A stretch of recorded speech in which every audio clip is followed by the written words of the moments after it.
Fish in a Tree, chapters 37 to 39. Chapter 37. A Chicken, a Wolf, and a Problem. Because it's Fantastico Friday, Mr. Daniels has planned a puzzle for us to solve. He draws some squiggly lines from top to bottom on the board and tells us it's a river. Then he proves he is the worst artist ever by drawing a chicken, a wolf, and a bag of green on one side of the water. Mr. Daniels, did you draw that with your eyes closed? Oliver yells. No offense, but that's terrible. He laughs. I'm not offended, Oliver. I have eyes to see it. Then he looks at me. We're not all wired to be gifted artists. Then he adds a little boat, which looks a lot like a banana, on the bank of the river. Okay, he says, here's your problem to solve. You need to get all three of these items across the river, but you can only take one item at a time in the boat. You can't leave the wolf alone with the chicken because the chicken will become lunch. You can't leave the chicken with the green or the green will become lunch. So, how do you get all three items across the river? Remember, only one item in the boat at a time. Easy, Oliver yells. You just take the chicken first.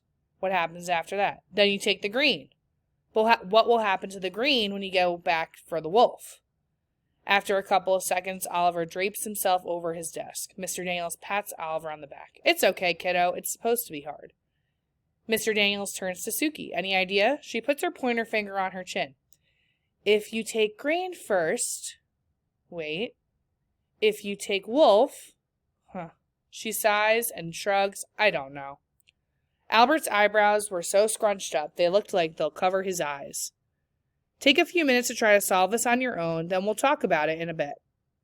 I can't figure it out. No one can. Most kids have drawn a river and the animals like Mr. Daniels did. After a while, kids started talking to each other. I'm surprised he doesn't tell us to be quiet while we try to keep solving it.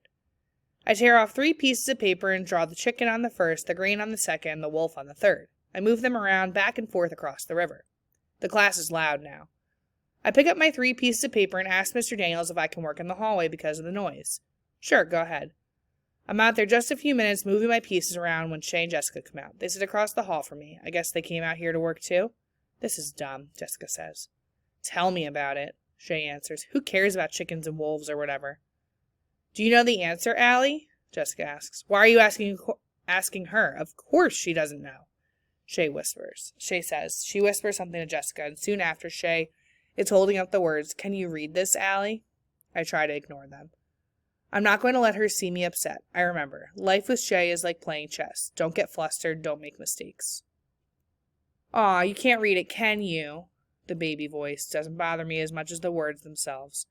I try to concentrate on solving this problem. Shay moves closer to me. You are so stupid, Allie. You know Mr. Daniels is only nice to you because he feels sorry for you.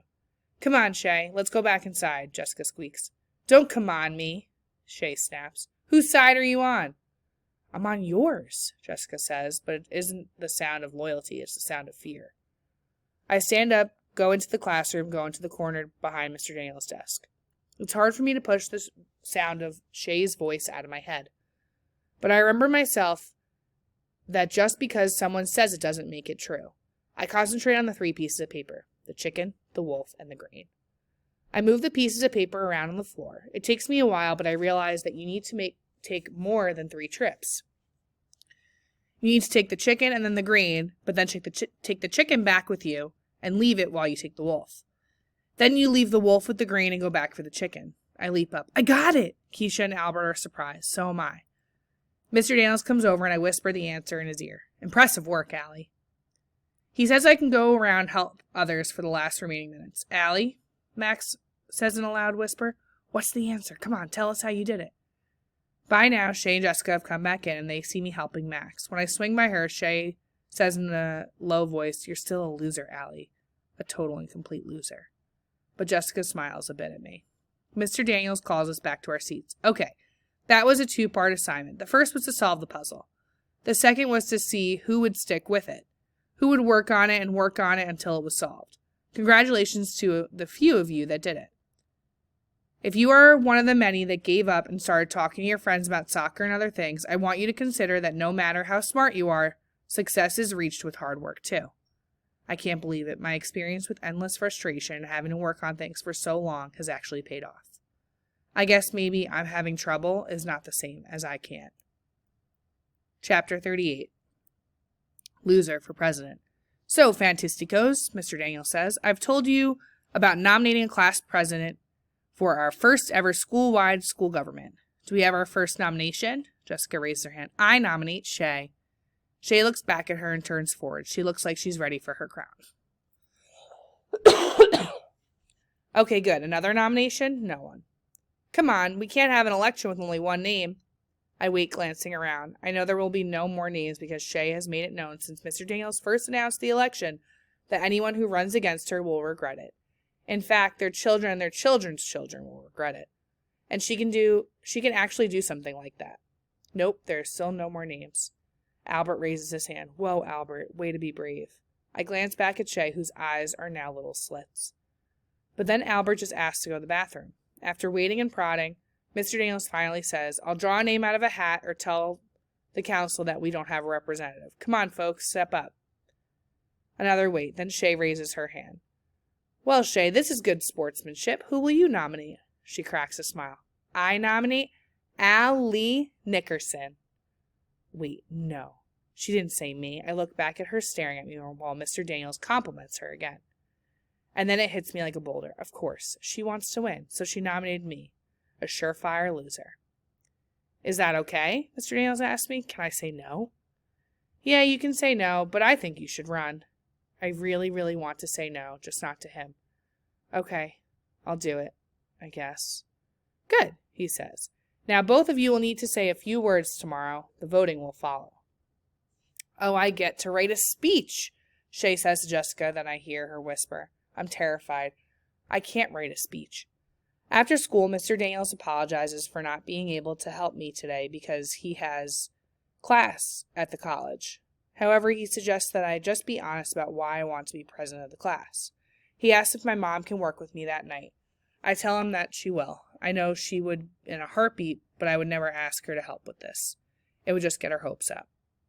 I figure I should write something down if Shay is going to. I'll look like a baby with no speech. So I sit down at our dining room table with a blank piece of paper. All bright and white and staring at me and making my head hurt. I want to ask my mom for help so bad, but if she knows I'm running for president of the class, she'll get excited. She'll want it even more than me. I'm afraid to want it. But a mind movie shows me at the front of the class and Mr. Daniels congratulating me, and I have to admit that I would really like it. I pick up the pencil and concentrate real hard. Real hard. When I write, I press on the paper too hard, but I can't help it. It makes my hand hurt. I try to spell as best as I can. It takes me an hour and a half to write 2 paragraphs. I finally go to bed, praying for a high fever, the kind of sickness the whole town talks about, the kind of sickness that Albert would find super interesting. A good reason to not show up tomorrow. Chapter 39. To Shay. On the way to school, I wonder about taking the long way, like through Mexico. When I arrive, the first thing I see is Albert, who has a black eye. Albert, Keisha says, when are you going to teach those boys a lesson? It's nothing, he says, all serious, and then gets happy. Look, he holds up a big sign for me. Allie is your ally. Give her your vote. You made a poster for the election, I asked, smiling. I know I'm going to lose, but this makes it okay. Thank you, Albert. He looks proud. But, did you write my name twice? Your name is a homonym. I should know better than to question Albert. You know, a word with the same spelling but different sounds and meanings. A-L-L-Y spells your name, but it also spells ally with a long I sound at the end. An ally is someone who is on your side, someone who sticks by you like allies in a war. Shay comes by with Jessica. She looks at the poster, then at the 3 of us. Good luck, 6-legged freak. I guess Allie will get 3 votes anyway. After they leave, I look at the 3 of us and think about how there are 3 primary colors, yellow, blue, and red. Those 3 colors create every other color ever. Keisha goes over to talk to Suki while I take a deep breath and turn to Albert. I know I'm going to lose, and Shay will never let me forget it. I look down at my desk and see Albert's sign. But at least I'll have a poster. I smile at him. Can I bring it home? Yes, but you can't give up, Albert says. Okay, well maybe you're right, Albert. But you shouldn't give up either. I'm not nominated for class president, I point at his black eye. But you got beat up again, didn't you? He shifts his weight and looks away. It's hardly the same, he says. I feel sad that he doesn't see that it isn't too different. Then Keisha returns. Are you ready for today? No, I shake my head. Ready for public humiliation? How do I get into these things? She leans over and whispers, "You'll do a good job. Albert and I are voting for you no matter what you say in your speech." I half smile. "What if I say you have to lick the lunch tables clean?" "Well, I just won't do it. That'll be easy," Keisha says, pushing my shoulder. Albert adds, "It depends what we have for lunch that day." We laugh. I'm happy that he doesn't seem mad about my questioning him. Mr. Daniels is wearing a George Washington tie. He gets up and calls Shay to present first. I notice she is dressed in red, white, and blue. I look down. I didn't even think about wearing anything special. Shay talks about how great she is and all that she'll do. Kids applaud her over her promises. Some of the things she says she'll do, I can't imagine how she would pull off, like extra recesses and longer snack times. When she promises new, bigger lockers for the hallways, I know she can't do that. With every sentence, kids are happier, and I feel smaller and smaller. I get up there holding my paper. The sound that comes out of my mouth doesn't sound like a real word. I try again and get the same sound, then 4 more times.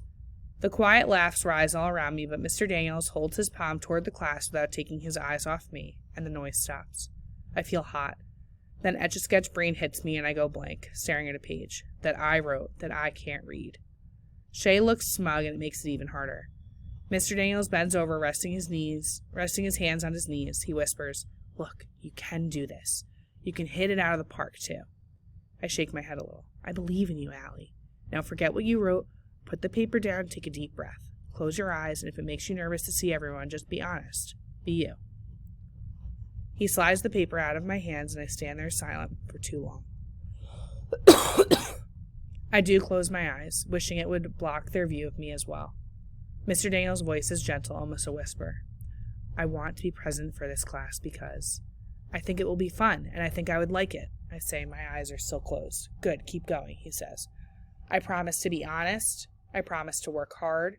I promise to listen to everyone who has ideas, not just my friends, because I would be in charge of the whole class. Well, not exactly, but I want everyone to have a chance to give their ideas. I'll go to meetings, and I would try to get extra things like recesses, but I can't promise that I can do something like that." I open my eyes and look at Mr. Daniels. "Can I do that?" "Actually, no. You don't want me fired, do you?" I shake my head, feeling kind of dazed.